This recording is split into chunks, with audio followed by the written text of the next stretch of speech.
Hey everyone, we are going to be sculpting in Nomad today. This is going to be a bit of a different character than what I did the last few days. And I'm going to be sculpting just something. I'm not actually sure entirely what I'll do. As with these streams, I would just like somebody in the chat to confirm that everything is working as it should before I get too deep into this. But yeah, this is Nomad for desktop. And I have just a very, very rudimentary base mesh. This is based on one of the planar meshes that ships with ZBrush, but I've removed a lot of the planes because I don't find those to be particularly useful. So I'm just starting with this one here. The reason I like starting with this is that a lot of the issues you're having with, well, people having with sculpting is that the main proportions aren't there. And this obviously is incredibly loose, but the main proportions are actually there, right? Like this has all the proportions of a human head, which is fantastic. So this means that I can focus on the character and not just on the core basics of the anatomy, right? Like it's one of those weird ones. There's no visible anatomy in this one, but there's a lot of underlying anatomy here, which is really, really handy. So I'm going to be using my custom brush that is right here. I think there is a bug in Nomad, which means that I can't actually add a custom hotkey to this for this one. At least that was the case. Let's try this. So maybe this works now. No, maybe yeah, actually there are multiple hotkeys on the same one. I'm still a bit new to Nomad, right? So gonna be some awkwardness here with some of these things. I also want the brush to be on number 2 as well. These are my custom hotkeys. So very simple stuff, nothing too fancy here. Brush, and I'm gonna remove this one. I'm gonna set this one here to number 2. I really like how we're setting up hotkeys here, and it's really, really convenient. So now I can just go 2 and 3, and then I have really all my brushes here. So really nice and easy.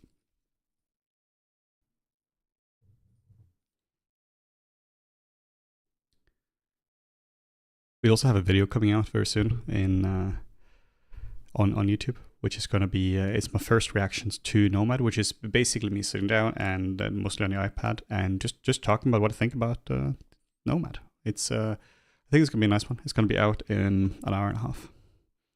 So what I'm doing now is I'm just going to be experimenting with things. I don't really know what I'll do, right? I'm not entirely sure where this is going to go.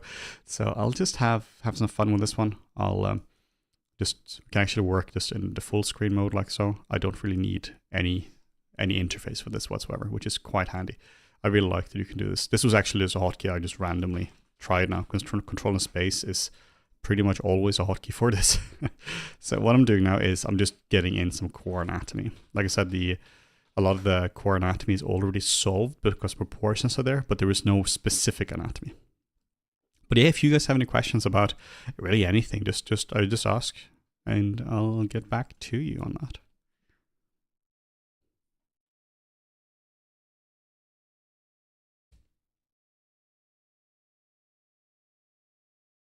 The desktop version of Nomad is really nice as well.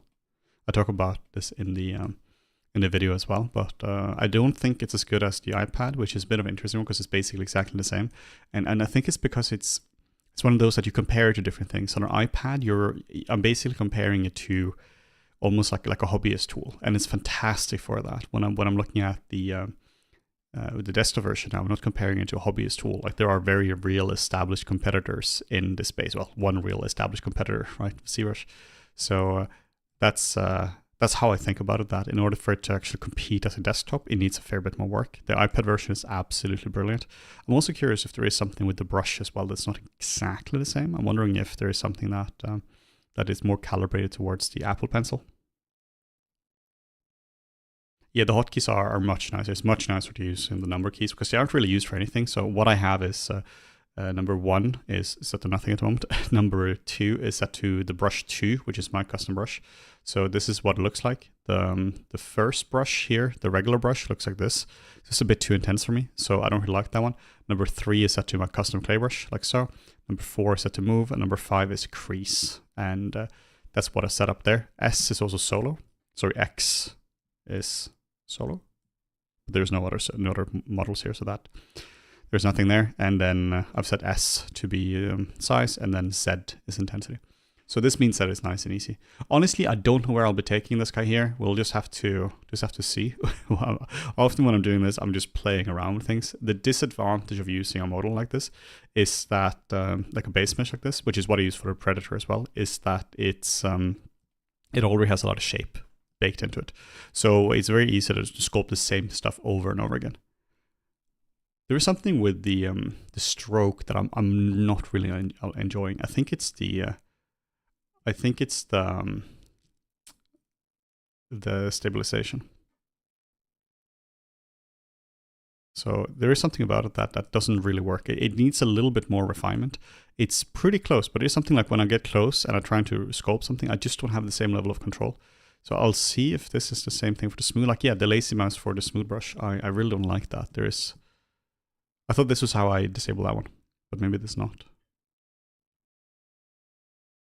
So I'm clearly misunderstanding something about this tool, about Nomad when it comes to this. Because I thought, at least if I were to set this all the way to the bottom, that this would disable that. Apparently it doesn't.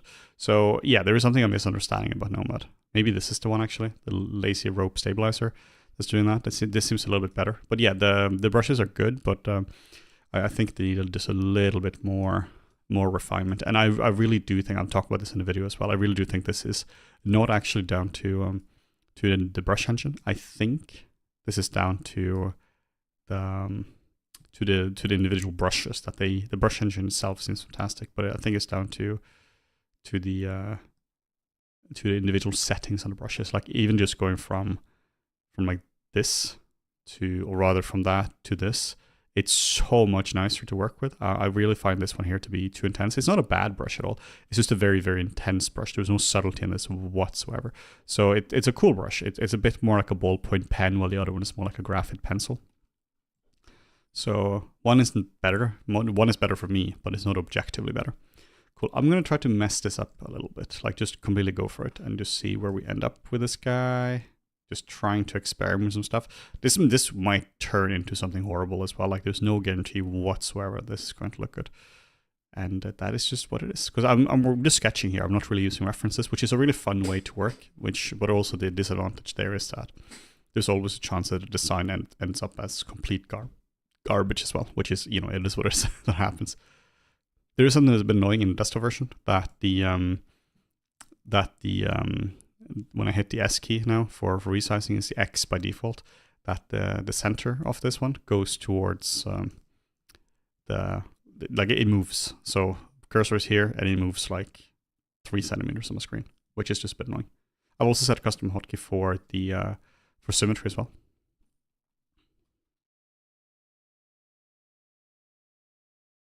I think for when sculpting, I think it's a really good idea to use hotkeys quite a lot, because anything that speeds things up I think is beneficial. I don't think there's any point in just going over here like that, because it's not like you get to think or something in that period. It's just wasted time. It just means that you're literally just wasting effort from this. I think I need to go into this as well, and this one I already set it all the way down. There's something about it that just isn't very responsive.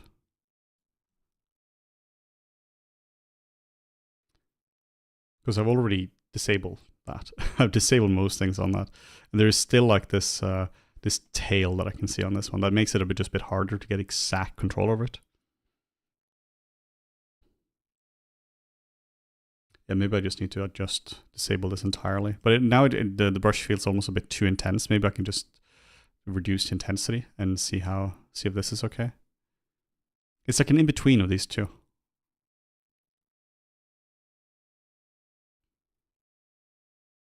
I do really like that you can change the brush, the pen pressure on this as well. You have really good controls for this.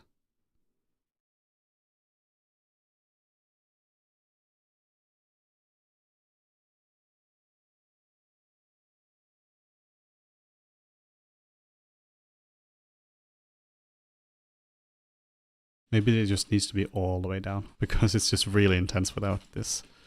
I'm sure this is something I'll figure out. I can also sculpt fine without it. It's just, yeah, it just needs a little bit more more work, I think. But it could just be that lazy mouse just need to straight up be off. In ZBrush, I don't really use lazy mouse a lot either.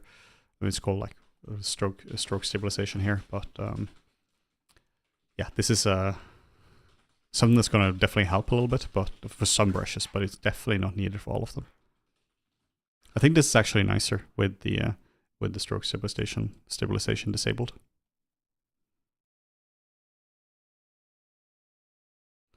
I'll try the roll as well. Okay.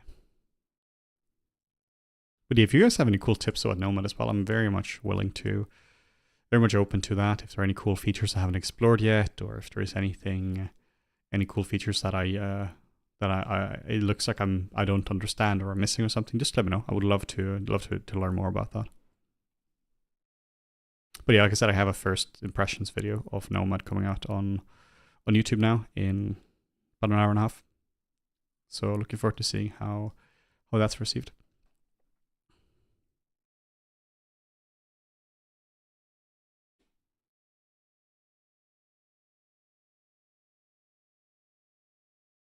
It really feels a bit more responsive on the iPad, and I would love to sculpt on the iPad now, but I'm not gonna try to figure out the setup for that in OBS, like actually streaming from the iPad.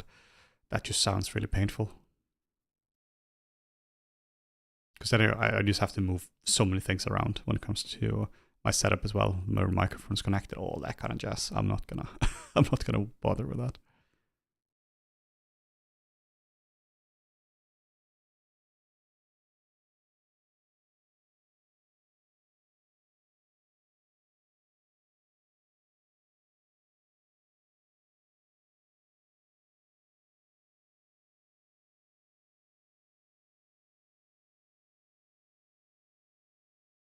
See, I'm just sketching, and like I said, this might turn into something cool, or it might turn into something really bland.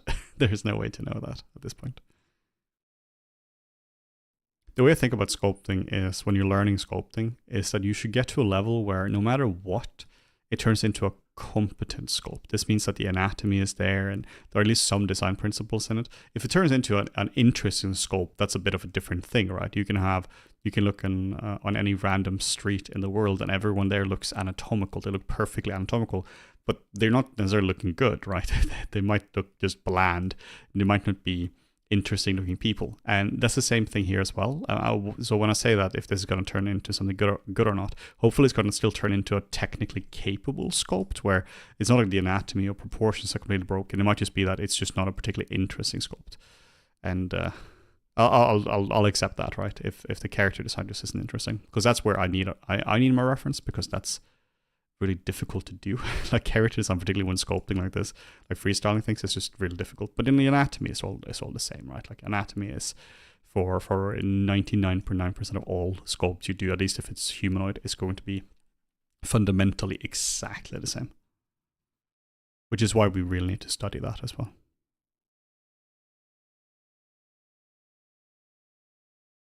My favorite feature is the custom shortcut windows are great. I use it to quickly add primitives.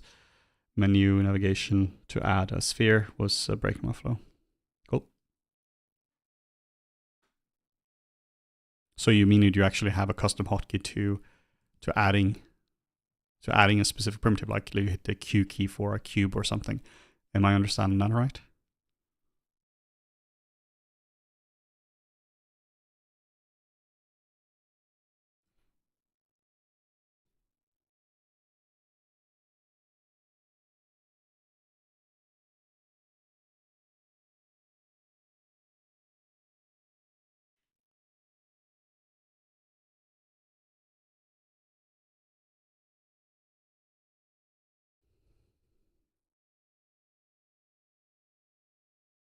There's a custom hotkey shelf. How do I do that? Is that like a docked thing that's just floating around? Because that sounds pretty cool. So instead of needing hotkeys, you can just set them up or something, like as a floating thing.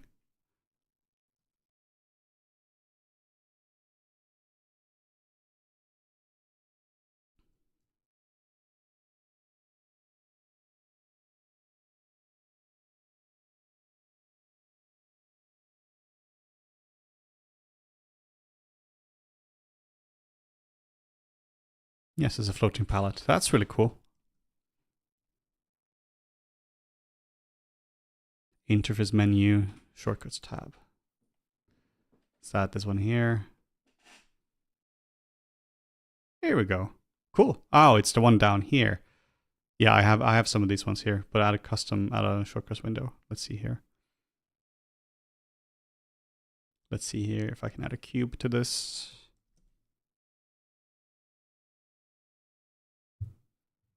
Quad sphere. Let's see.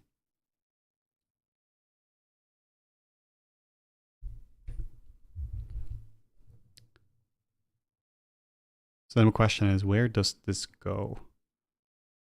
Is this just a thing that's just floating now? But basically, how do I... This thing here is now here. Where does this go? Because this one here goes down here. So the other one, where does that go? And it's visible. Ah, well, that's cool. Awesome.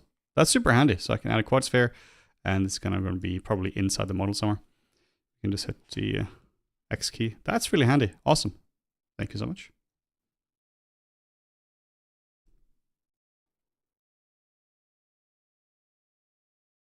Yeah, that's definitely really useful. I'll have a think about what I can actually add to that one.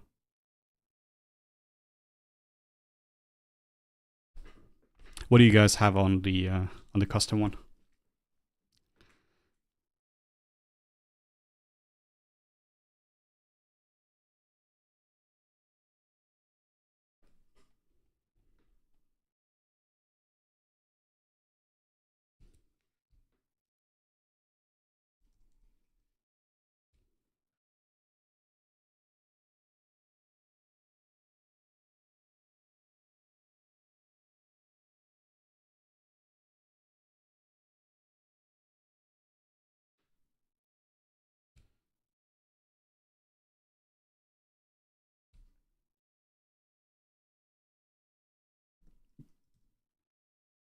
I'm curious what the state of Nomad on desktop actually is. If because I've just downloaded it, I haven't actually read about it. So if this is basically presented as beta or final or what it is, because it doesn't feel fully final, but it also feels pretty decent. It feels like a good beta version. It still has some of the iPad features on it, where if I'm there are certain values, if I'm clicking on the values, then it's going to give me an input like on the iPad instead of like a slider or something, or like just an empty input state. It's still pretty decent, and I'm having fun with this one. But on the desktop, I don't see. Of course, I have ZBrush, right? So I don't really see a reason to use Nomad right now. I'm still experimenting, right? Which is cool. But yeah, for the iPad, I would definitely be using Nomad, even though I have ZBrush on the iPad as well. I like both there, but for desktop, I would definitely be using ZBrush over this. It's good, but I already have something that works really well.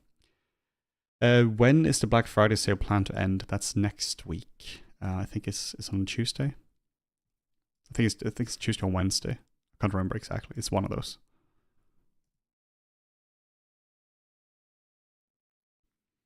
It's still in beta technically. The idea is that the alt page from website we go to download will become the main homepage when a dev feels comfortable with the state. Cool. I wonder how much of the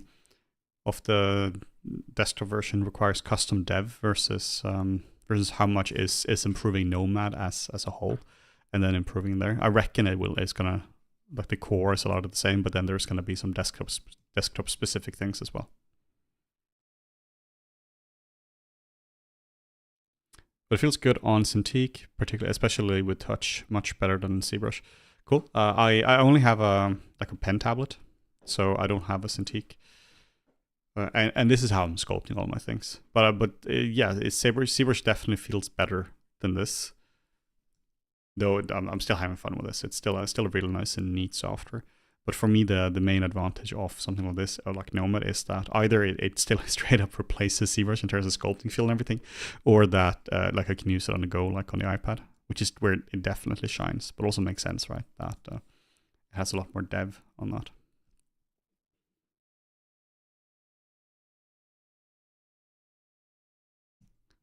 All right, I'm gonna do some stuff to this guy and see where this goes. If I find that something doesn't work fully, something is just a little bit boring, like hopefully again it's more like a technically competent sculpt now, but I'm really bored with this guy, then I'll just do some stuff. Like it doesn't really matter what, because if it doesn't work, it doesn't work, and we might as well just accept that it's something I'm not really liking. This is how it goes often. You sculpt some stuff and it turns into some boring blob where it doesn't really matter what like if this doesn't work, it's already failed. Totally fine, right? That's fine. Sometimes I straight up just throw away the sculpt and I start something new.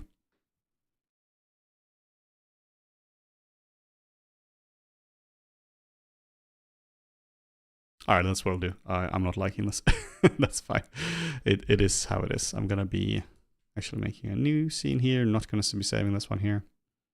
Create a new scene and open actually. And then we're going to be doing this one, which is this. And I'm going to be saving this. I'm going to be overwriting this one. Yeah, here this is what I mean. Like here's one that this is really not a good interface for PC. There is no file browser or anything. I don't actually know where stuff saves to. I'm sure it's in a local directory somewhere.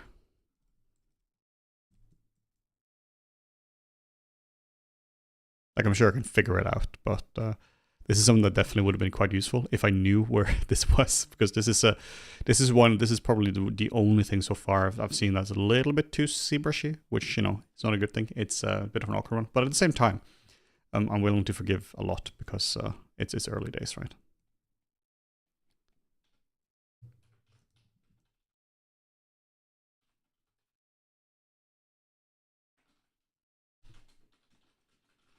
Okay, cool. Let's just get started with something here and see what we can do. I'll just play around with some proportions here.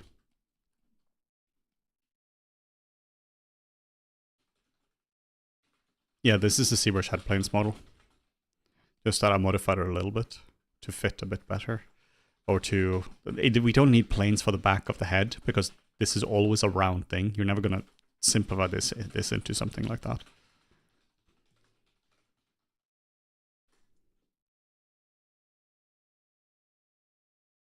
It saves in a Nomad directory. I don't like that. The file handling is a bit wonky on desktop. Agreed.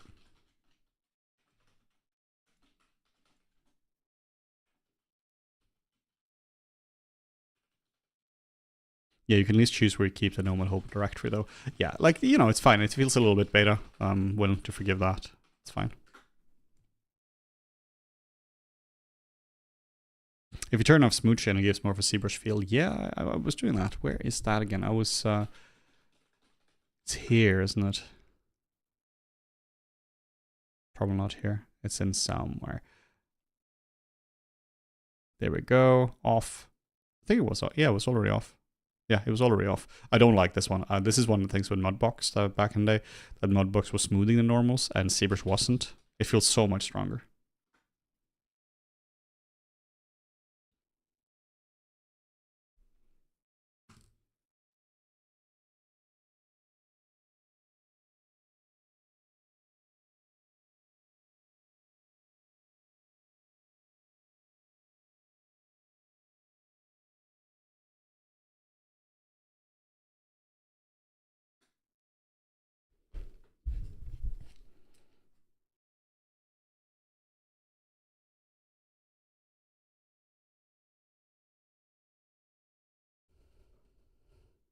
Yeah, so if something doesn't work, I'll just redo it. Like, it doesn't matter if the sculpt I was working before doesn't work. Like, it's completely irrelevant. We just kill it. We just redo it.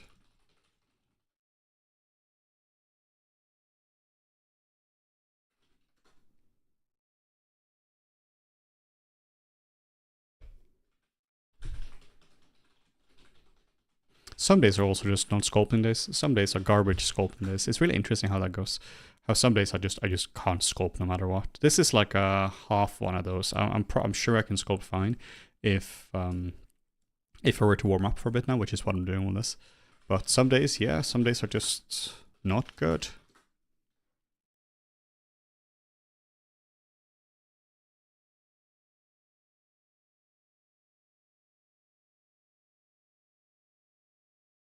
I really like the the default clay brush actually. I think this is actually a pretty successful brush.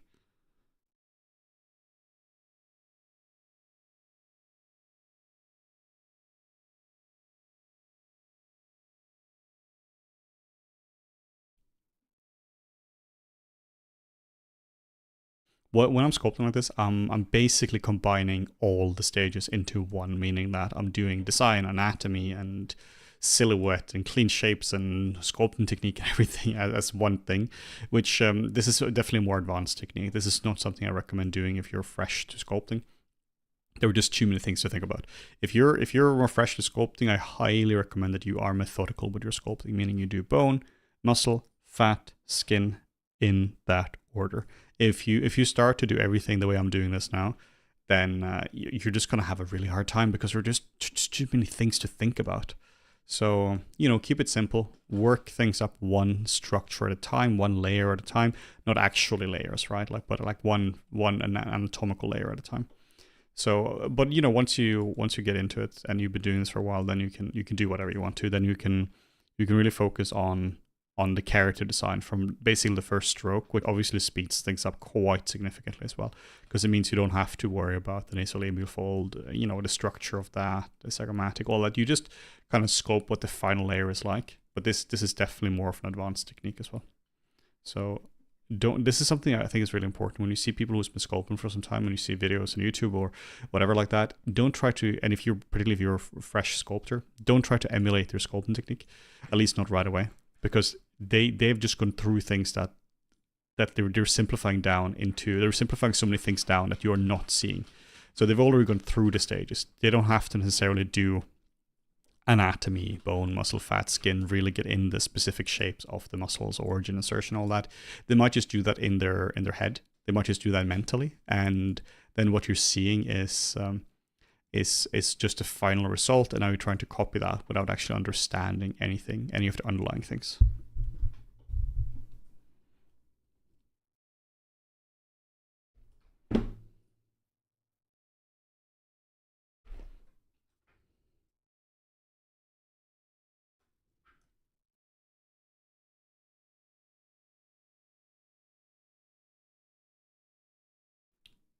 I don't actually know what I'm sculpting now. Often the character kind of reveals himself or herself in the sculpts after some time. I'm not even sure what species this is. This might be a human, it might be something completely different. It's one of those things that's a bit fun to figure out as well.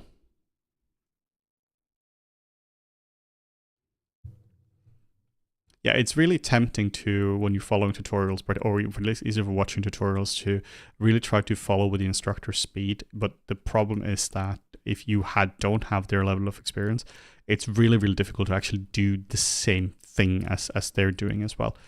It's not just about the specific steps, it's also just about their experience level as well. So yeah, that's just something that's important to keep in mind. Really, the way I think about it is sculpt as slowly as you're comfortable with, or as fast as you're comfortable with, but while you're in control. So that means that you're going to be sculpting quite slowly in the beginning. Really do not worry about speed.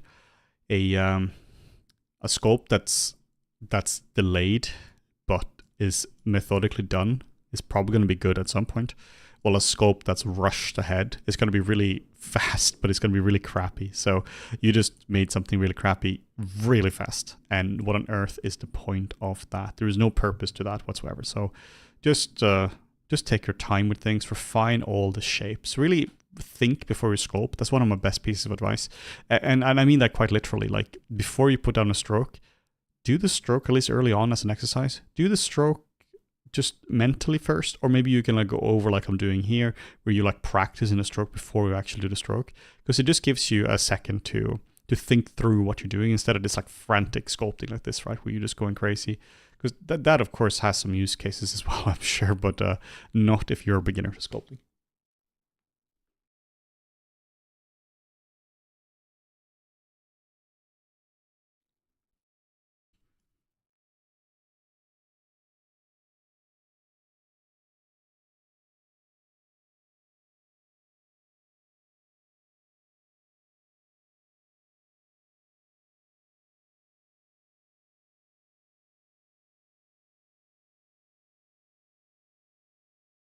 I smooth quite a lot as well. This is to make sure that the shapes are actually honest. If you have a lot of brush strokes like I do now, it's actually legitimately hard to see what's going on.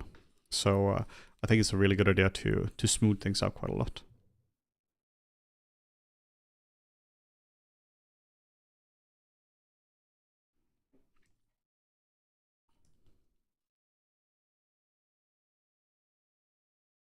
every time you simplify something, you gain clarity. And every single time you get clarity, the design gets stronger as well.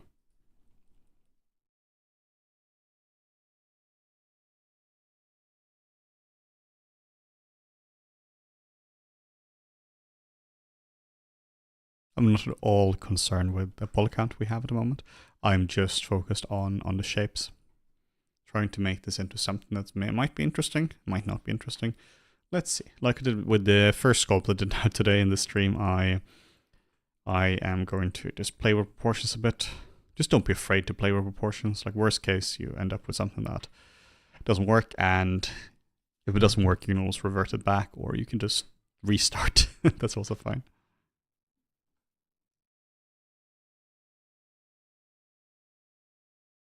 My goal is always, regardless, that it's a competently done sculpt.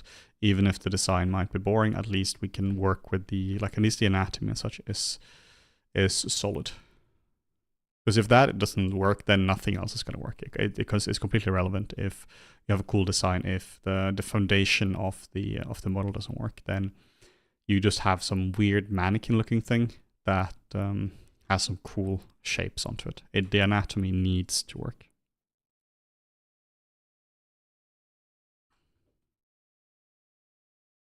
Hello, Medic Me.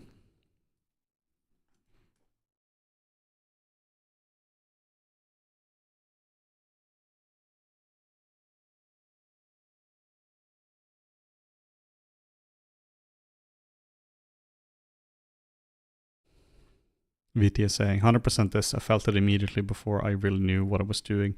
It was like I was randomly throwing strokes at the wall until I could get to something okay, but I learned nothing from it. That's pretty much it. It's all about intent. This is one of the biggest things you can do, particularly if you're more fresh to sculpting, that regardless of what tool it is, it really doesn't matter, right? Like I've been using Nomad for just some hours really, and I can use it just fine because sculpting is sculpting, right? Like it doesn't matter what tool it is, regardless of that. Like you just need to get to a level where you have intent behind it, what you're doing. It's all about being able to control the medium, but also knowing what you want as well. I really think spending some time straight up learning anatomy in the beginning is really useful. Like sitting down and just memorizing things, even if it's like a muscle a day or something, or a muscle a week, where then over a year you're gonna actually know all the muscles. It doesn't take that much time.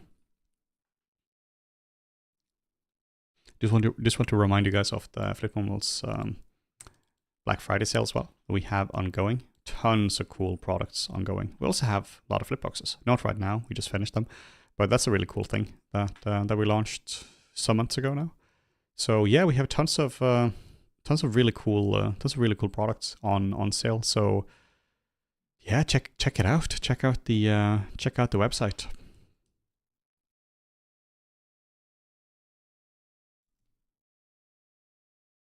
Really struggling with the feel of Nomad brushes compared to ZBrush. Honestly, I think it's pretty good. I don't think it's bad at all. It's not as good, but it's definitely very usable. Found somebody who ported ZBrush brushes this afternoon, so we'll try them tomorrow. Cool. Yeah, I'll probably be porting our own brushes. What I'm thinking about is I would love to make a Nomad starting kit that maybe includes some of the alphas we have from the FlipNormal's skin kit, and maybe some base meshes or something like that, and just some general materials, so that you have basically a package to just throw it into Nomad, where you have a lot of resources that can really speed things up and just make things a lot nicer for you. Because the defaults are okay. Like one of the things down here, for instance, the alphas, there are basically no alphas, right? Like these alphas here are all, like, I'm not sure what the purpose of these are, where they're fine, but they're just really specific, right? It's almost like they're for fashion design or something, or for like if you're doing wallpaper design. Like they're just a bit odd to me. So having some actual high quality alphas to work from, I think would be a real benefit.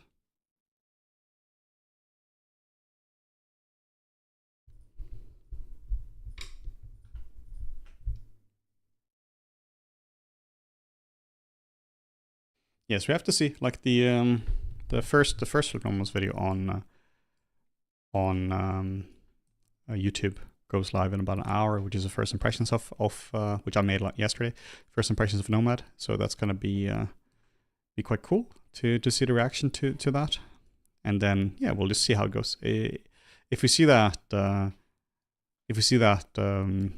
a lot of traction on the Nomad videos, we'll definitely do a lot more of that as well. It's just fun to scale up as well.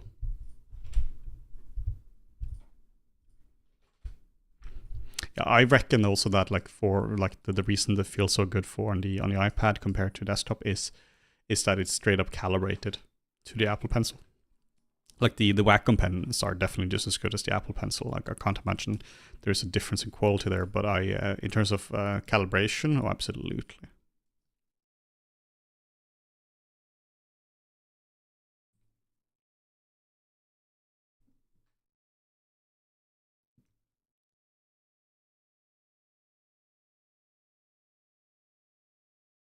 But yeah, I'm definitely judging the desktop version harsher than the iPad version, just because it is a desktop version. This is where we do pro level, enterprise level work, right? While on the iPad, that's more where you're sitting and sketching and watching a movie, right? So it is a bit of a unfair comparison, but at the same time, it is just what it is.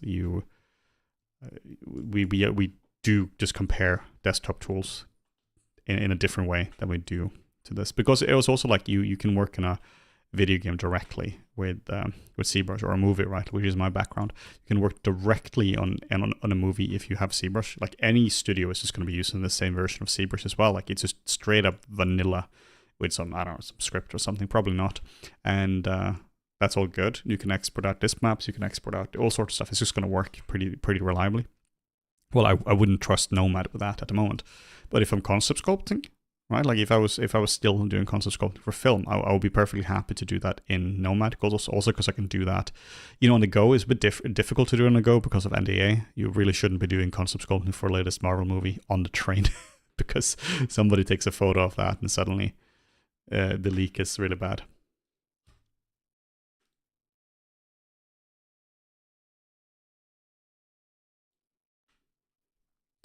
But yeah, I reckon it has to do with the brush settings as well. Like not just core Nomad, but straight up brush settings in the software itself.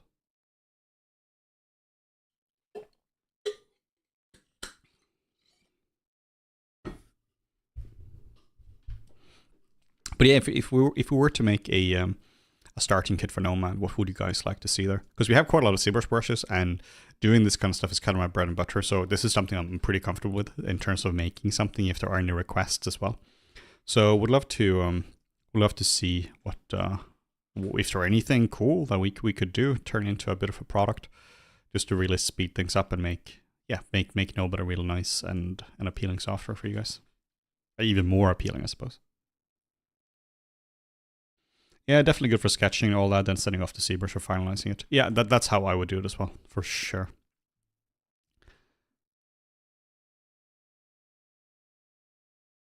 What I'll do is I'm gonna be adding a lot more resolution to it, and then I'm gonna go absolutely ham with clay brushes.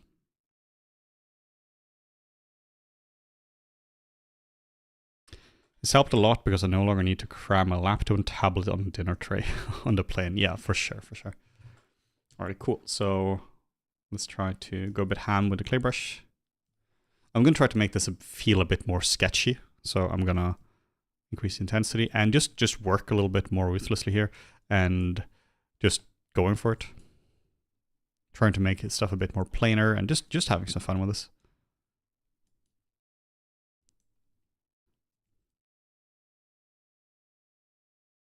It is really mad that you can actually do full-on 3D characters on a plane now because of Nomad.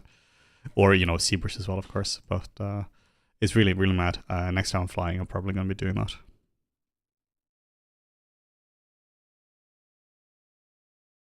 I'm going to try to use mostly straight lines for this and seeing where that takes me.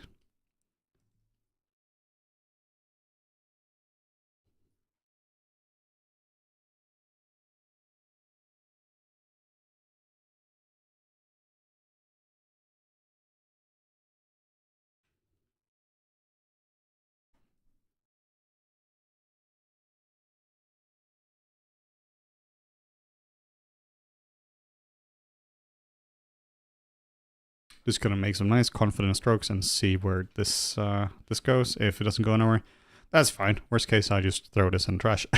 That's fine. Base meshes and brushes are always good. Yeah, that's kind of what I'm thinking as well. I'm gonna be throwing some alphas in there too.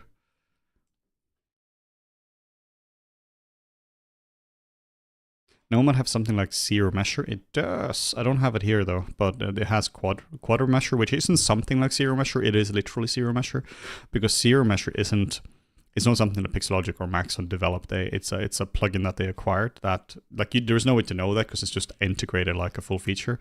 But and I have no idea what licensing terms they have. But this is literally the same as that. It's the same thing for Blender as well. You can have quarter measure for that. The caveat here is that on iPad, this is really cheap, but on desktop it's really not. It's like over $100 for it, which is, you know, I'm not gonna do that considering that I have zero measure on my in ZBrush. So if I were to be needing that, I would just do that in ZBrush. But at the same time, if I do find that that I need a lot of ZBrush features, I'm just gonna, you know, stick to ZBrush. I'm not gonna. I have no loyalty to any software. I use tools for if they're good, and if I have a license for them, I don't use tools because any kind of loyalty to it. The reason I'm using Blender a lot now is because Blender got a lot better. If Blender stops being good or something else gets better, I'm gonna move to that, and I think that's a perfectly sensible way to treat it. And that also means that, you know, you stay up to date on what's useful as well, what's actually good as well. Because if you keep having these loyalties, you're gonna just get burnt because software gets acquired and gets discontinued as well. I've been there with both XSI, which also called Softimage. It was called XSI first and Softimage, and you have Modo as well that I was really into. Loved using Modo back in the day, and then it got acquired by the Foundry and then killed off last year or this year or something, at least fairly recently. So yeah, having loyalty to any software, I don't think is very productive. I have loyalty to doing cool work. That's what I like to do. I like to do cool work, and whatever tool I'm using is basically irrelevant. Sure, you need to understand the tool as well, but honestly, anyone can go from any tool to another tool, even like a full 3D software like Maya to Blender or anything like that within like a few months of actually trying. So it's all down to what's actually good at the job.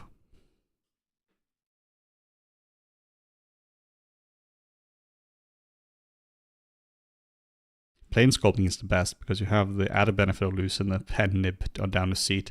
Yeah, that sounds really awful. if your pen just disappears as well.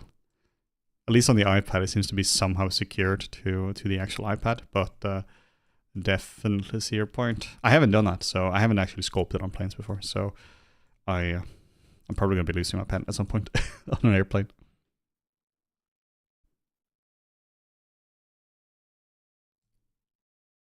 But yeah, super powerful. I like that it has a desktop version. I am genuinely really curious to see where this is going to go, to see if this is going to surpass ZBrush, or to not even surpass ZBrush, because it's not like somebody will have to replace it or something, but just get to the level where it's an actual viable competitor. Like this is the way Mudbox was some years ago as well, and it really doesn't take that much to become a viable competitor in some real ways, because so many people are looking for a good sculpting software, on like professionally, right? Like not just on the couch, but actually they need to sculpt some rocks or something, or they have a piece of clothing that you just have to bash up, or like a prop that gets thrown in the trash. You just need something, or you know, they're sculpting a very simple character, but they're not hardcore character artists.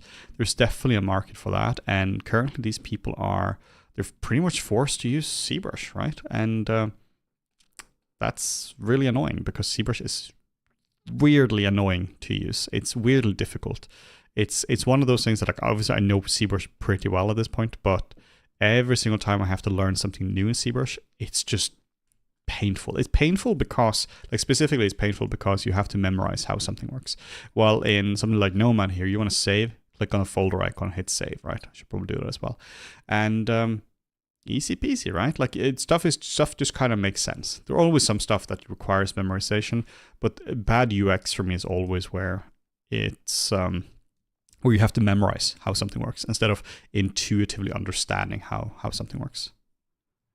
It becomes these like rituals you have to do before you do a task, and you have to remember the ritual. Like a perfect example is, I'll talk about this in the video that comes out like in a bit now, that a perfect example here is in Nomad, you want to switch between the different, well, not subtools, right, but different objects. You just click on them, right? Literally just tap on them. Well, in ZBrush, you have to hit the N key to see the whole list, or you have to alt tap on them, which there's no way you'd know that. Or you have to know that it's under tool and subtool. Like that's also, there's no way to know that. Well, here you just have to know where the multiple items are living, and you can definitely figure this out by yourself. So yeah, it's just, there's definitely an argument for saying that there's a need for another sculpting software. I think the reason ZBrush is so popular is because the sculpting itself is really good. It's kind of like popular despite itself, despite all the weirdness. ZBrush UI lift coming soon. Yeah, let's see. I mean, like we know it's coming. Let's see when it comes, and let's see what it looks like. And I know of a certain Flip Normals guy who's going to have to redo a lot of his tutorials for YouTube because once the interface changes there, like ZBrush is already weird enough if people are going to have to navigate that. Yeah, I'm going to have to get locked in my cave, don't I? And then I'm allowed out once I produce a lot of ZBrush content. I made some rake brushes as well. I kind of like these ones. They produce pretty nice results. I like these ones because they're really good for directionality and just for getting like some nice planes in here.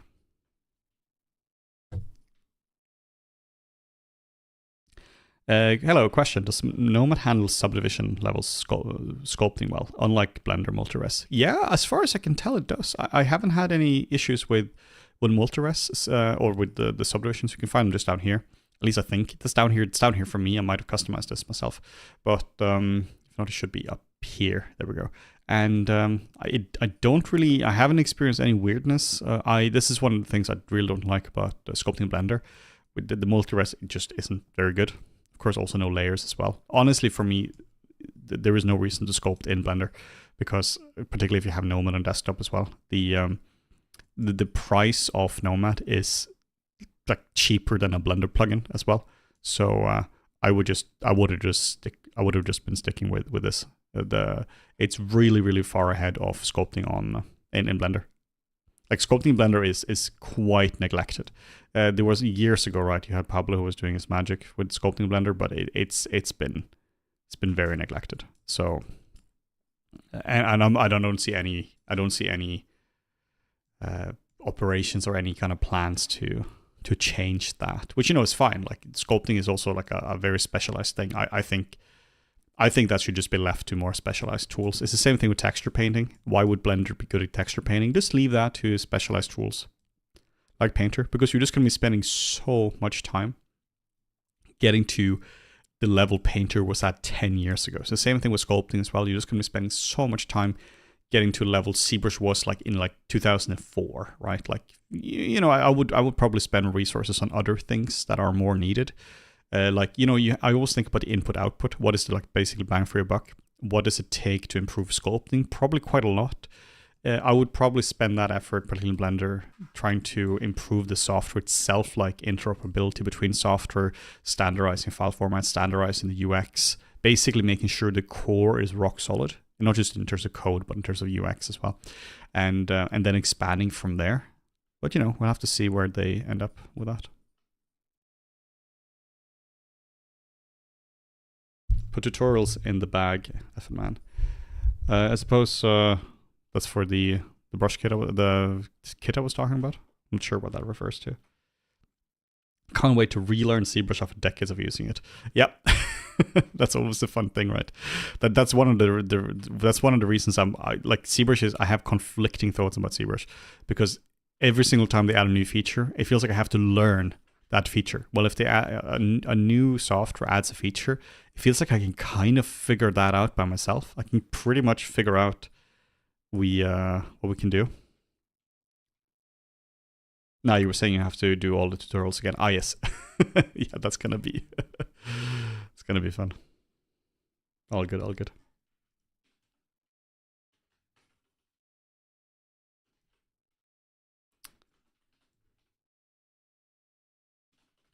Well, leaving the texturing to Adobe, yeah, I mean, kinda. Leaving it to the specialist, right? Like, it's not just to Adobe. Like, it's just a specialist software. I mean, Maxon can also do that as well. But you also have texturing in Mari. It's more like you just have to spend so much effort on something that is genuinely really, really difficult to do. And sure, it's also needed. You need good texturing software as well. I just think some tools should focus their efforts on not trying to do absolutely everything under the sun, because it just becomes a mess. Have you tried Instamat yet? No, but it looks really interesting. I'm really curious about that. I really actually want to try that out. It's one of the tools that actually looks legitimately really interesting as well.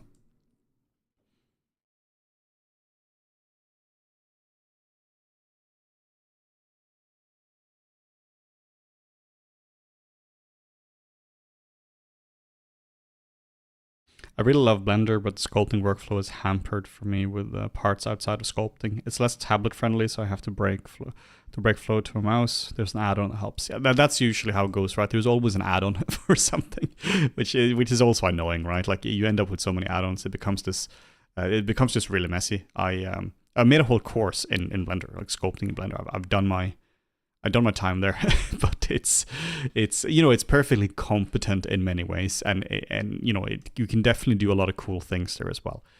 I just like specialized tools that become the thing that they're doing. Like, Nomad here is a sculpting software. Everything around here is working around sculpting, which is fantastic.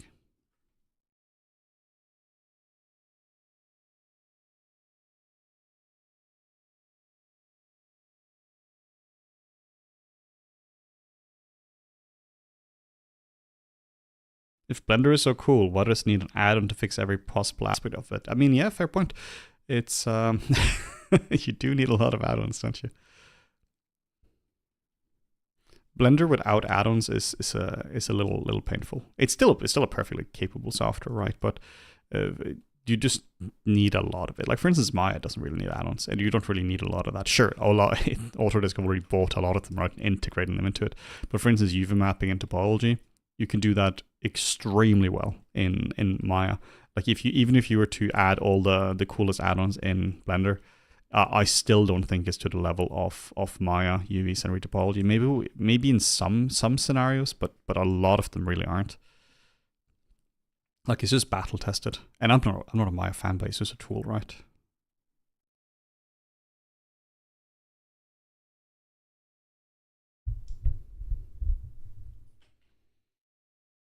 Is there a good zero mesh equivalent in Nomad? Yeah, down here, I'm talking about this before in the stream now. Like, we have Quadro Mesher, which is exactly the same as that. For desktop, very expensive. For iPad, pretty cheap. But this is literally zero mesher. Like, it's literally the same plugin for it.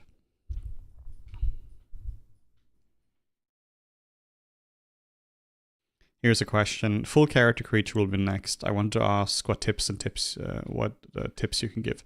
I would say, when it comes to making a full creature, I think it's a good idea initially to separate out the pieces into where they make sense. So, for instance, if you're doing a character like this, you can often separate out the various muscles and various features into separate pieces, so that you can refine the design. This is often a good way to do it, because it means you can get very good and clean shapes. Just be aware of the fact that you do, of course, have to merge them later on as well. I always recommend, when you start a creature, honestly, find as much reference as you possibly can. And, like, sculpting, particularly like doing character designs while you're sculpting, doing concept sculpting, is extremely difficult.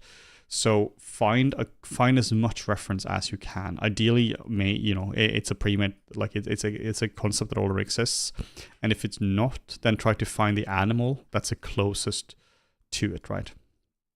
So really try to find as much reference as possible. So if I were to be doing some kind of brute creature or whatever, I would be trying to look at gorillas or chimps, or something like that, trying to really find something that looks as similar to it as possible, because if not, you're just going to be having a really hard time. Like, reference is legit 50% the workflow. The way I kind of think about this is that I've been doing sculpting for about 20 years, right? And I keep thinking about how far would I have to go back before I would win against in a reference fight, meaning that the past self would have reference and current self would not have reference. And if I were to go back 15 years, and obviously I'm much better at sculpting now than then, I would still, the 15, like the one from 15 years ago would still beat me if that person has a reference, which means that you can have somebody who's much, much more experienced but doesn't have reference is going to lose out to somebody much less experienced but with correct reference. Just kind of a thought experiment to show how important reference is.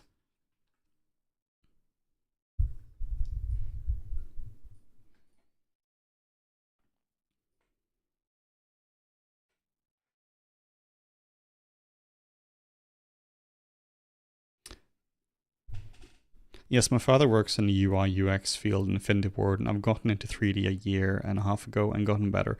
I've been studying and taking it more seriously and doing 6-hour studies every day. That's cool. That sounds like you're on the right path.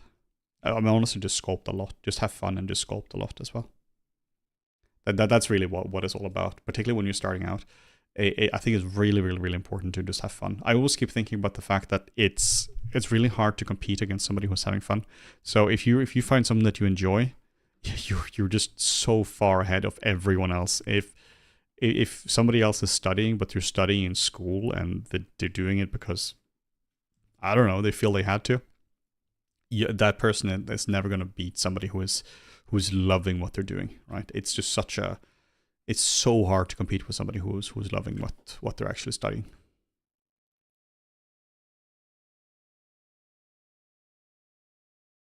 When you're working in Nomad, which ZBrush tools do you miss the most from ZBrush?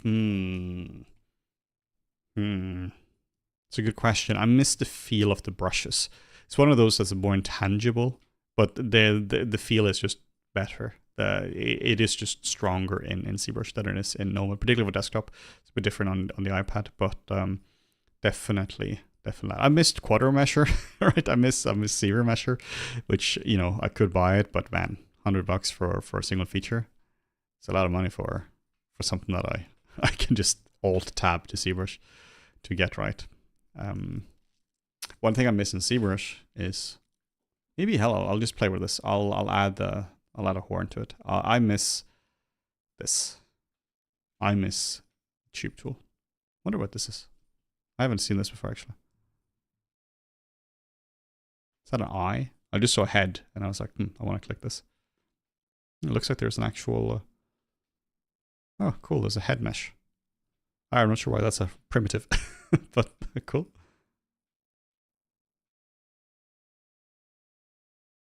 Right, I was going to go in here and I was going to do a tube. And I'm going to play around with this a little bit. See what we can do. Basically, if I get stuck or I don't really like what I'm doing, I'll add some horns because it's always going to at least make it a bit more interesting.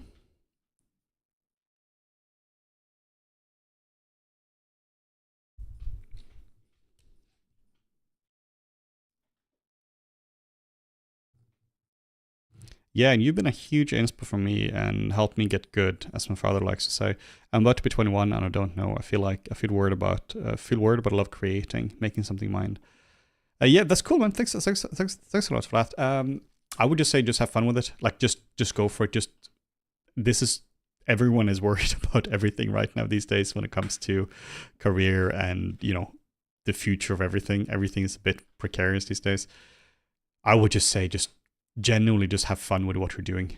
It's you're young, you can do this one. So no matter what it is you do in 3D now, you're gonna have a great time with that. Let's try to give him a horn.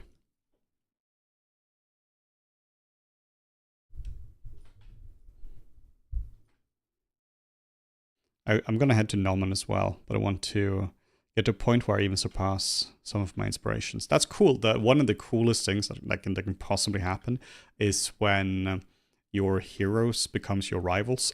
That's one of the weird things that happens. But that's awesome. Once that happens to you, it's gonna feel really good.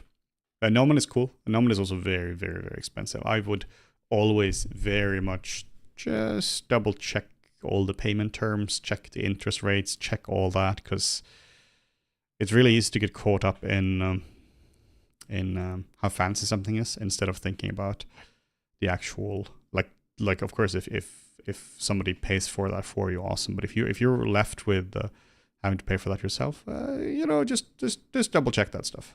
That is particularly interest rates. Interest rates is something that people don't really talk about as a thing. Like if your loan has an interest rate of 7%, keep in mind that you have to pay that back 7% every single year. So if you borrow 100K, you have to pay 7K back every single year, right? Assuming you don't pay down the principal. So yeah, just double, triple check that kind of stuff, because it's really easy that somebody goes in debt for life over schools like that, even though the schools are excellent and all that. I would say if you're looking for schools, I'm not sure about Nomad, I have no affiliation with those guys in general. I would say that schools lie to you to get your money, like in general. Again, nothing against Nomad here. I'm sure they don't. But yeah, schools very much, they will straight up lie to you. And that's something people don't realize until they've gone through it. And then they're like, crap, now I'm actually in trouble. So I've seen this happen a lot. It's pretty shocking to see how bad how bad schools can be when it comes to that. Just something to keep in mind, because you really want to just be sure that you don't get into lifelong debt over going to school for this, because you legitimately can learn everything you need to know online, or for either online for free on YouTube, with our channel, or with or just by paying some courses or mentorships or anything like that. You can legitimately learn really anything in terms of the information. You can't necessarily get the feedback there. Hopefully that's where mentorship comes in. But in terms of the information, there is no secret Nomad workshop or Cal Arts information or anything like that. It's all available online, like literally all of it. It's just information, right? Like there is no secret to it. If you want to learn how sculpting works, it's people like me who teach sculpting, right? Like it's all the same stuff. If you want to learn how software works, it's all the same software. One of the key things you get from school is hopefully some connections in the industry. The biggest connections, what people assume is that, you get connections because your teachers are professionals. Some schools have professional teachers. A lot of schools do not have professional teachers. Where these teachers are literally last year students, right? And that means that you don't go to school to meet those kind of people. You go to school to make a professional network. But where a lot of people misunderstand that is that, yeah, you do get a network, but the network you get are your fellow students, and that becomes valuable. Not right now, becomes really valuable in a few years. So all your friends are working in major studios. That is extremely valuable, because then you have an in with basically every single studio. But just something to be aware of, right, when it comes to schools. This is something I'm very passionate about, obviously, because, doing education here on YouTube and been to a lot of schools, seen a lot of bad teachers in a lot of bad unis, seen a lot of people be in a lot of debt, which is absolutely heartbreaking. Some years ago, this was 2019 or 2020, I think it was, I saw people on Twitter who were saying that their hope for, basically their only hope for getting out of art school debt was that Bernie Sanders or Elizabeth Warren were to be elected in the US, because then they promise to forgive student loans. Obviously that didn't happen, and there wasn't widespread student loan forgiveness, at least not the loan that this was a lot of private debt. So there was no way these people got any relief from that. And, just want to make sure you don't end up in that situation.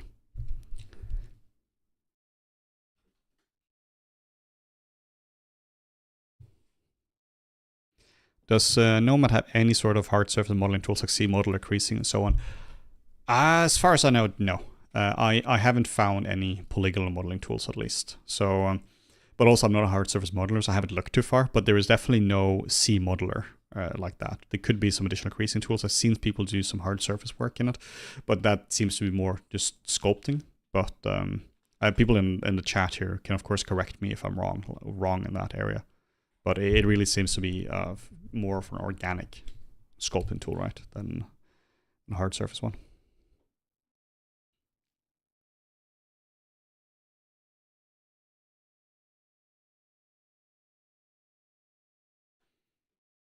I'm just scrolling in the chat for some questions here.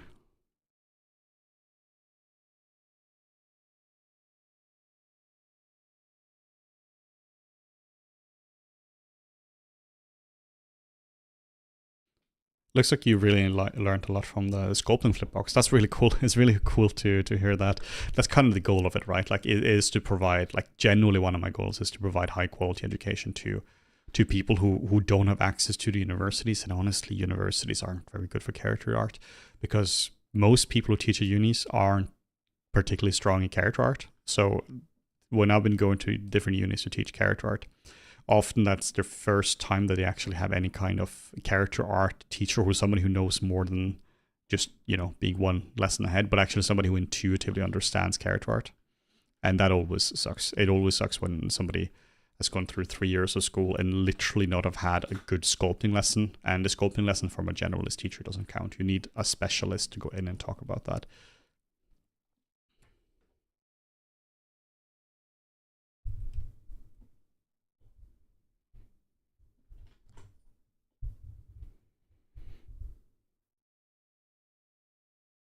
I'm listening and doing work and I'm learning a lot from this. Thank you. Thank you so much. Yeah, Nomad is a bit different from other schools because it does legitimately have people from the industry coming in as well. It's one of those schools I would actually really love to teach at. Obviously not as a full-time teacher because I'm doing my own thing, but I would love to come in as a guest teacher there. That would be a lot of fun. Because it seems like it's genuinely a good place. Like it's fundamentally founded on principles of that I agree with, like industry connections and such, and teaching useful stuff, and not just going after somebody's pocketbook. You'll be a great teacher. Thank you so much. I've been doing a lot of classroom teaching, and I really enjoy that. It's so much fun to do classroom teaching. It's really difficult because you have a lot of people who are all their displacement maps are breaking at the same time, and you're like, all right, cool, time to roll up my sleeves and fix some disp maps.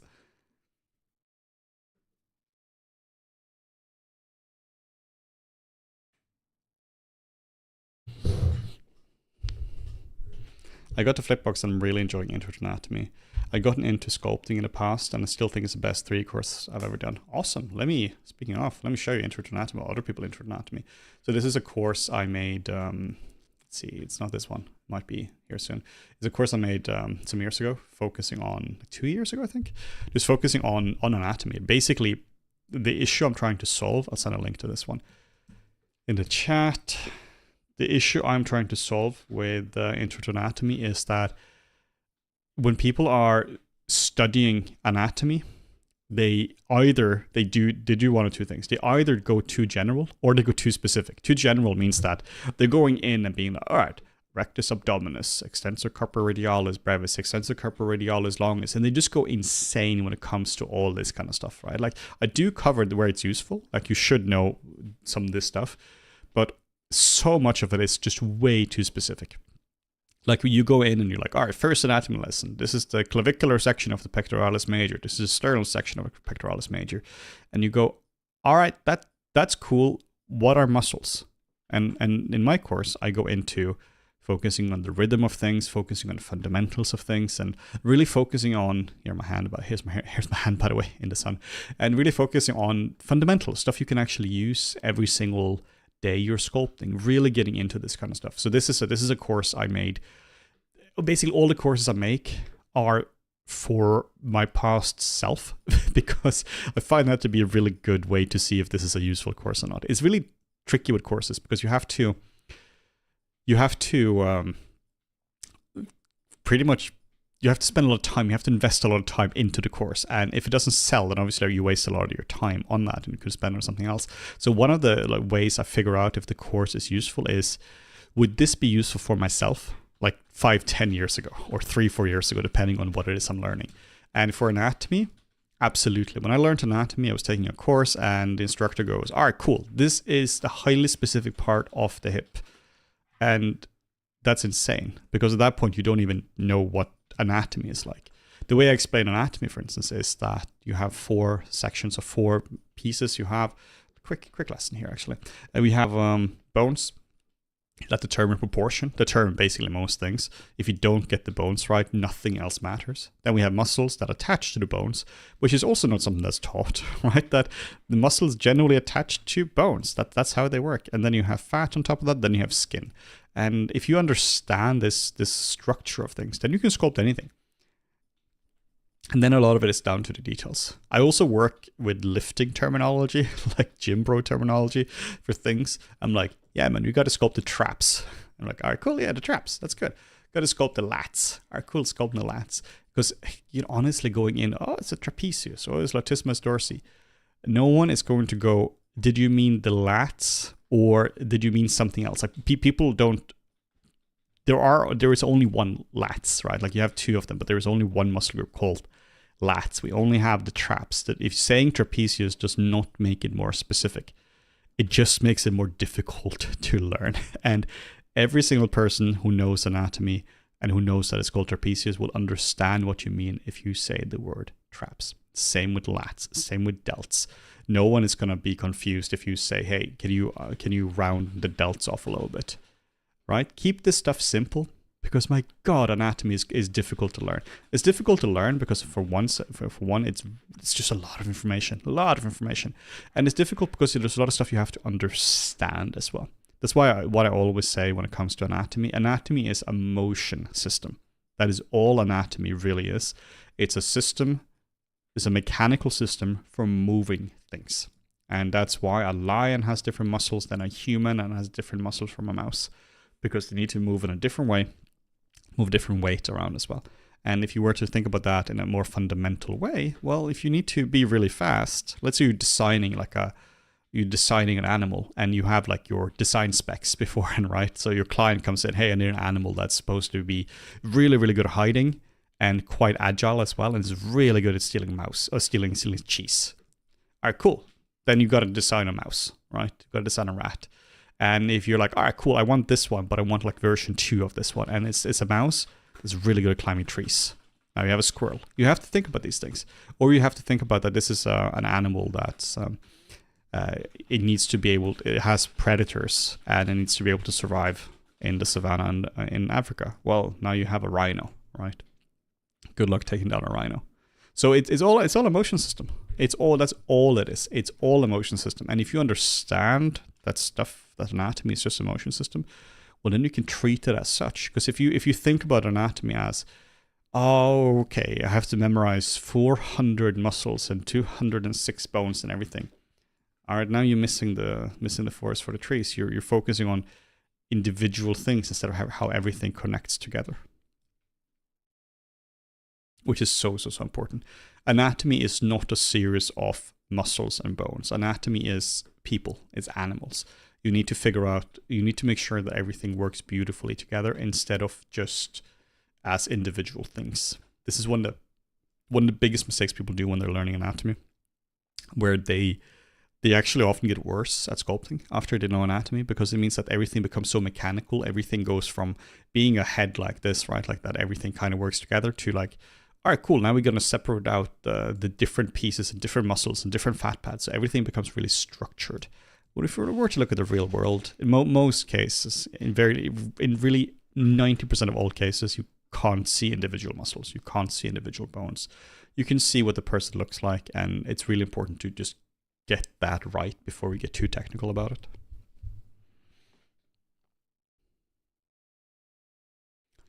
Yeah, this is one of the points as well. Like if you get the, like Quill is saying here, if you get the bones right, then everything else basically comes from that. This is one of those things that is really easy to understand once you kind of get it. But if you don't, this is not intuitive. For instance, the bones determine really 90% of the character. The way you can think about this is, let's say you take this character here and you remove everything but the bones. You would see that, he has the horns and he has the cheekbones in the same spot. You can reconstruct it quite well. Take away the bones and try to look at the muscles and try to reconstruct him. No chance. Even if the same spot, right? Look at the fat pads. Try to reconstruct him. No chance. Look at the skin. Reconstruct him. No chance. So the bones would determine how tall this guy is. Like I'll do a stupid change now. I'll do this. Right? Nice. The change I'm doing here is not moving like a move brush thing. What I'm doing here is I am moving the bones around. That's what's happening. I'm changing the jawline here. I'm changing the skeleton. If I were to make him taller, and let's say the only thing I do is I make his neck longer like so, I'm not making him taller. I'm changing the bones in his neck. And then the muscles are all connected to bones, right? So that means that they do follow. When we have the horns here, like so, what we're doing is, like what happens there is we have bones that are a part of the skeleton. So it's all down to the bones. At least 90% of it, right? Yeah, sure, muscles are important as well, but muscles without bones are actually nothing. Then you're missing a really deep fundamental part of sculpting. Are you going to do a free tutorial or paid course? Probably a bit of both. We so far I don't really have any plans for this. I'm actually going to show you guys something here that I'm working on as well. Maybe some of you guys have seen it. I've shown it off in previous streams as well this week. We also have previous streams as well for this for the sale now. So you can check that out as well. This is Marmoset. And this is the course I'm currently working on. I'm taking a break from this week since I'm doing streaming and such. This is a kaiju tutorial where I'm showing you how to make a real-time character in well, real time as well. Like I'm showing all the steps. So I'm about 40 hours into this. So I'll just leave this here. So this is the low poly model now that looks like this. That has a normal map baked to it. So this has proper topology, has UVs and everything. And next up is texturing, which I'm really excited about. Can't wait to start texturing this guy here. So yeah, this is a full course that I am working on. My goal is that this is a course that if you were to make something like this, you should get a job in AAA gaming. Of course, that's difficult to promise, right? And I'm never going to promise anything I can't keep. But that's kind of the goal. That if you follow this and you know all the steps, at least then you're primed for that. Is Marmoset still king of baking? Oh yes, you bet it is. Marmoset is nothing else out there like Marmoset. Marmoset is just an order of magnitude stronger than Painter for baking. The end result is the same, but how you get there is Painter is much slower, and you have a lot less tool as well. Like for instance, you don't have skewing tools. So if you need to change the skew of the model, it's really painful to do that. I don't actually know how you would do that without the tools in Marmoset, at least without doing some seriously bootleg hacks. And you have really good tools for the cage as well. So you don't have to do a custom cage. You can just straight up just bake with the low poly and high poly, and then you adjust the cage itself. Oh, you adjust the cage with the where are we here? Body. You can just adjust the cage directly here, which is fantastic. So it means the baking errors is almost a thing of the past compared to, what we had with what you have with something like Painter.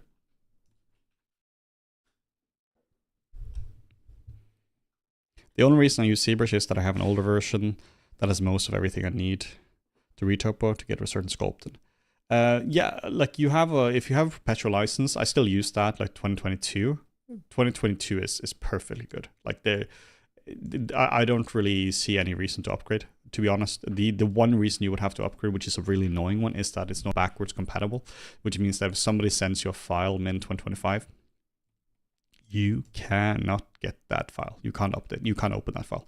But like in terms of sculpting, there is no reason to upgrade. To be honest, it's exactly the same basic. Like I have 2025, and there are some very, very, very minor changes there. But it's such an expensive tool as well for what you're getting for that. So if you have a perpetual version, hold on to that for dear life.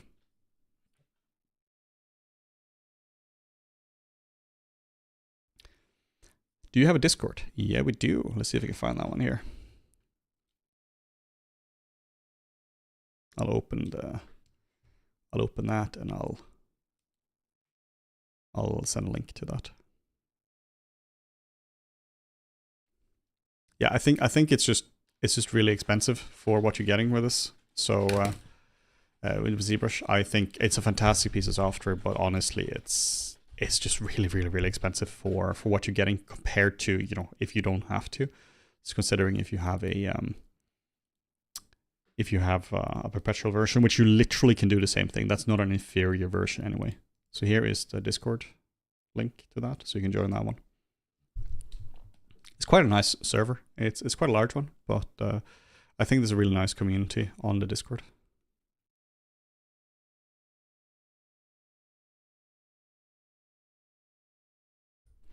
Yeah, but if you put the file as an FBX or OBJ, it should work. Yeah, the tricky thing is that you might not control that because you might have somebody else who sends you the file, right? So let's say you're watching a tutorial and they're saving out a ZBrush project, like I'm doing for the Kaiju tutorial. You will not be able to open up any of the CTOOL files because I have to use ZBrush 2025. I'm not going to be using a 3-4-year-old version, right? Like I have to just update that and stay current. So that means that in that case, you can't open those, and we're not gonna export out separate versions of that. It's gonna be so much work and so much space just for that.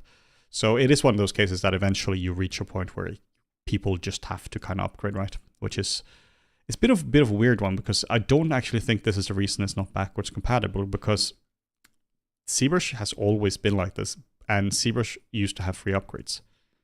So it's a funny one, right? Like it just seems to be like a coding thing. Like it seems to genuinely be not like a way to get money for people, because I got my license in like 2006 of ZBrush, and I've never paid for an upgrade. Now, of course, we have a subscription, right, for it with Flip Normal, so you do, of course, have a paid version of that, but that's only to get ZBrush 2025, right? Like we've just been sticking to ZBrush 2022 forever, and that is, again, my old version from when I was basically a kid, right? So it's pretty interesting how that works. Will there be a Nomad sculpt tutorial for free or no? Maybe. We'll definitely make some for YouTube, right? For sure we will. Just have to see how our YouTube videos are received as well. But yeah, I would love to make YouTube videos for Nomad for free. Like the one that's we have on schedule. That schedule is going out in 20 minutes now, 15 minutes. So that's the first Nomad video that we have. That's my first impressions. It's not a tutorial. It's more, if you already know Nomad, there's no use for that one. You can just see my impressions, right? But that's it. 2006, damn, that's 1 year past my birthday. Oh boy. You know the scene in Saving Private Ryan at the end where everyone suddenly gets really old? Yeah, that's me right now. Yeah, well, I was 15 when I started with ZBrush back in good old 2006.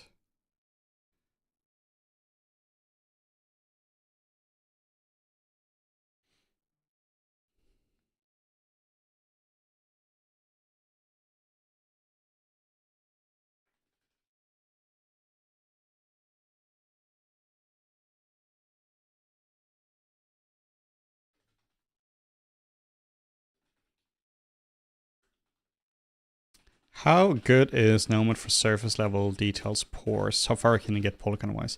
I'm actually not entirely sure. I'm generally not sure. I haven't actually stress tested it yet, but it seems to be pretty decent, to be honest. On the iPad, I was able to sculpt quite comfortably at, was it 26 million polys, I think it was, and then it crashed once I got higher than that, and that's perfectly fine, right? For my Kaiju, the high poly for this one is 27 million. Right, so that means I could actually get to that level. It's actually quite cool. I don't think I have the alphas here. No, I have the alphas on the iPad, but not sure what this is. I do have some alphas from Skin Kit that I've been trying out, and they work pretty well. Honestly, I'm pretty impressed. One of the cool things about Nomad is that we have layers, like proper layers. The layers here are actually better than ZBrush. Now, that doesn't take a lot, because the layers in ZBrush are, how do you put this, not good. They are confusing, they're heavy, and they're buggy as all hell, while the layers here seems to generally be pretty solid, and they're not locked to subdivision level, which is really interesting. I'm not sure how they did that. I'm gonna try to sculpt while listening to you. Cool, do it, man. What are you gonna sculpt?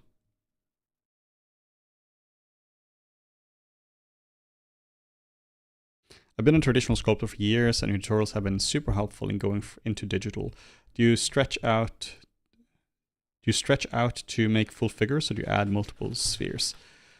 Thanks a lot for that. I appreciate that. If I'm doing a full figure, then often, honestly, I start with a base mesh in a different software. Like for this guy here, for instance, then what I did is I started with a base mesh that I made in Blender. That is the simplest base mesh in the world, but like the leg was one cube that I shaped into it. The arm was one cube, the head was one cube and such. And I really just made sure that was all, like it was just simple objects. For, if I were to make a full figure, I would do the same thing here. I would be adding a cube here, and I would be stretching that out for the arm, and then I would be doing that for the leg and such, and then I will be merging them together afterwards. But there are so many ways to do this. There isn't one way to do it. You could also straight up just continue like this and just stretch this kind of stuff out as well. That would be a perfectly viable way to do it. And we're going to sculpt an orc head. Gonna try the skinnier version. Cool, man, do it. Orcs are really fun to do. As a little tip for orcs, I really recommend you think about who the actor is. So, meaning if you were to be doing, let's say it's an orc from Lord of the Rings, then I really try to think about if this here were to be a, like in Lord of the Rings, right? You have people playing them. Like they're not CG, they're actual dudes in suits with prosthetics. What does the guy in the suit look like? Try to find an actor that looks like that and then go from there. Because that means that you have a very strong base to go from.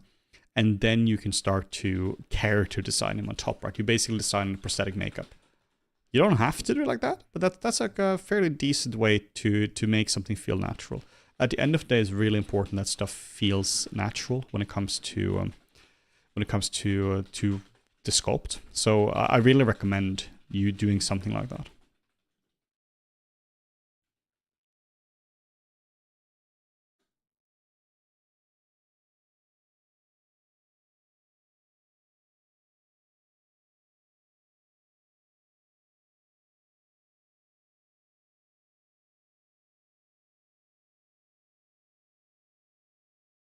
Just working a bit on the eyes. The eyes are a bit neglected.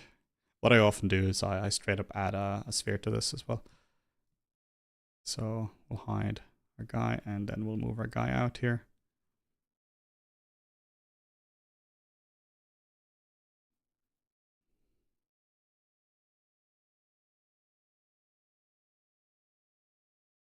I try to add the eyes a little later, just so I don't have to move the eyeballs around when I'm still designing the actual eye.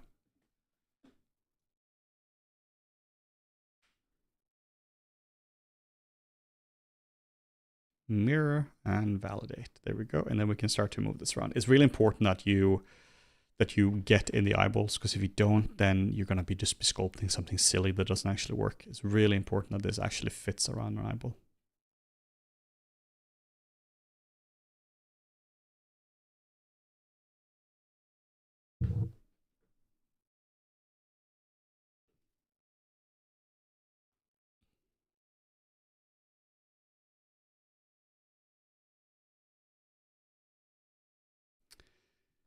Alright guys, that is it for this stream. I'm probably going to be streaming again tomorrow, maybe. And if not, then definitely some next week as well. I'm really enjoying this. I'm probably going to be doing something else for the next stream. Like this is my third Nomad stream. And you know, it's a fun one, but I think I need to go back to ZBrush as well and do that. I wish I could sculpt on the iPad, because that'd be a lot of fun. Because I obviously can, but then you guys can't see it because I can't connect my iPad to OBS, at least not without a massive hassle. So yeah, that's it, guys. I hope you enjoy this one here. And just as a last thing, just make sure to check out our Black Friday sale as well. We have tons of tutorials on sale. Like Intro Anatomy here is 50% off. All the Flimon's exclusives are 50% off. So yeah, that's really cool. Hey, last one here. Hey, Henning, I worked on Batman with Superman as well. Hey, awesome. That's cool. What did you do on it? That was one of my the first shows at MPC. That was texturing and sculpting on Doomsday on Mr. Doug back in the day. So yeah, cool. Yeah, these are all the Flipmons courses, but we have a lot of other courses as well. Yeah, there's a lot of really cool stuff. I was at MPC Vancouver. Rest in peace, MPC. Senior Light TD. That's really cool. Yeah, man. Awesome.